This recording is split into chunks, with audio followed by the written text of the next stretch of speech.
Hello, this is the introduction to astronomy. You would have already seen most of this, but it's just a refresher really, just to make sure that you've still got that information and we're able to move forward with some new information. So, let's take a look.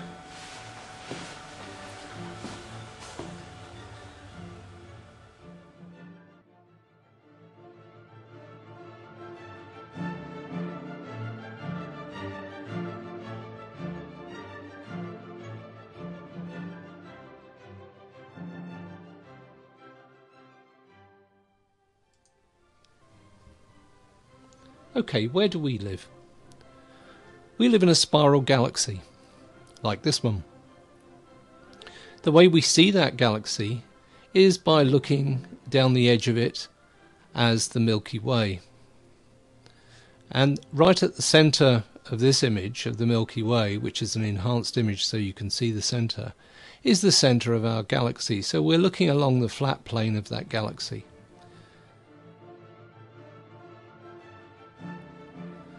The galaxy is a spiral galaxy, as I said, and we live about halfway between the outside and the centre of the galaxy, at about 25 to 30,000 light years. Now, why do we use light years? Why can't we use miles? Because the numbers get large, and the reason is 186,000 miles per second is the speed of light. By the time you multiply that by 60, and by 60 again to give you hours, and then by 24 to give you days, and then by 365 for the days in the year, that gives you a number of about 6 million miles. So if you have many light years, then you'd have a very large number. So we need to probably use something like light years.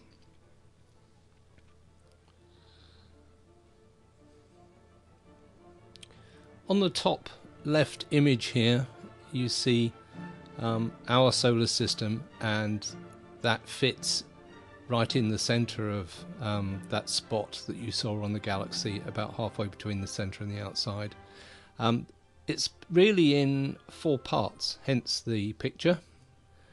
The first part at the top left is the inner solar system, with Mercury being closest to the Sun, and then you've got Venus and Mars, and the green thing there is, the green line is Earth. On the outside, shepherding the asteroid belt effectively is Jupiter. Moving over to the right, you then have the outer solar system, and then moving down you have a new planet Sedna, which then fits in the outer part of the solar system, which is the Oort cloud, which is mainly dust and rocky material. We're in a spiral galaxy. There's about 300 billion stars in the galaxy. The oldest is about 13.2 billion years, and it takes about 220 million years to rotate. But because it is rotating, and our position in the galaxy, we're actually rotating at 150 miles a second. That's our velocity as we stand here. We can't see through the whole galaxy because of this central portion, so we miss out on quite a few of the stars that are the other side of the galaxy. Our next nearest galaxy, that's the same size as ours anyway, there are a couple of smaller ones, is Andromeda at 2.5 million light years away. That means if you can manage to find Andromeda with the naked eye or with binoculars, you will be seeing light that has been travelling 2.5 million years. That is, photons coming from that galaxy have been travelling 2.5 million years.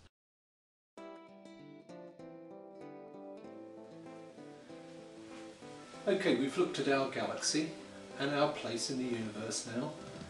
Let's go ahead and try and find some of these stars and constellations in our own galaxy, so that we can navigate our way around the sky, find north, and find some of the more distant objects.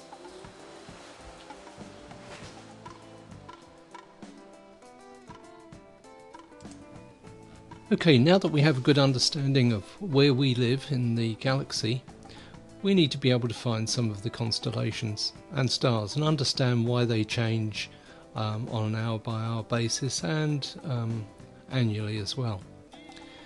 Our Earth rotates on its axis, and we also rotate around the Sun. We orbit the Sun, but fortunately the axis of the Earth continues to point in the same direction at one particular star. So that's quite fortunate, because if that means if we point our telescope parallel to the Earth's rotational axis, all the constellations will rotate anti-clockwise round the pole star about once every 24 hours, so we can predict pretty much where those constellations are. Of course, if you happen to be on the equator, that'll mean that you roughly have your telescope horizontal. If you're in Australia, however, you won't be able to use the pole star at all, because you won't be able to see it, as you can see from that telescope with a question mark. Okay, having located the pole star, well, actually we haven't, have we? So how would you find it? Okay, first you need to find the plough, and the plough looks like this photograph here, and then you take the bottom two stars of that image and you follow across to the right, and in the center, that's the pole star. It's the first bright star you come to, so it's not too difficult to find.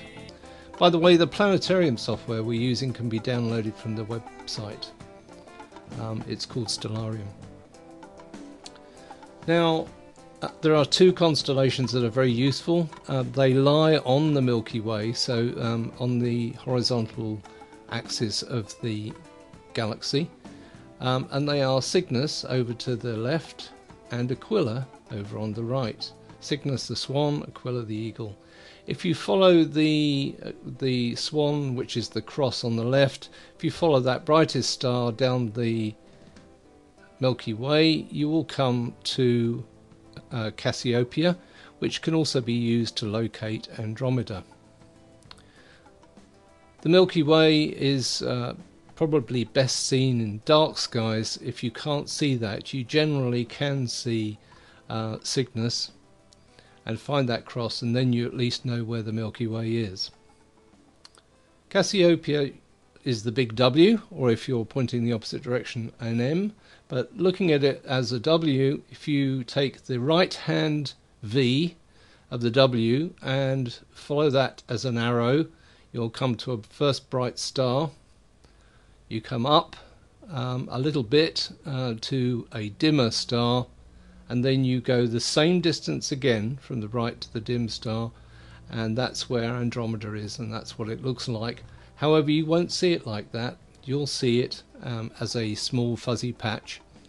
You may also need to move your eye a little to the left and a little to the right, because the most sensitive part of your eye is not in the center. It's just off the center of your eye. But if you do see that fuzzy patch, as we said before, the photons that are hitting your eye will have been traveling for 2.5 million years, which is really impressive. Of course, if you wanted to impress your friends, you could actually work out how many miles that is, but it's a very large number. So lots of luck with finding Andromeda.